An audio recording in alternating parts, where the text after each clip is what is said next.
The caged bird sings because it must.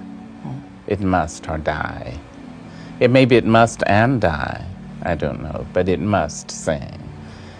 Sometimes the melody arrived at in the cage is much more fetching, much more appealing, much more profound, much more poignant than the melody arrived at by the bird who's on the loose. The caged bird sings with a fearful trill. Its song is heard on the distant hill, for the caged bird sings of freedom. Freedom. Freedom, let me out of here. Let me out of here.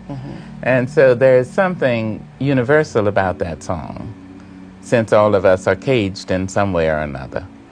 And so people can hear it and say, oh yes, oh Lord, let that bird out. Or at least I feel for the bird.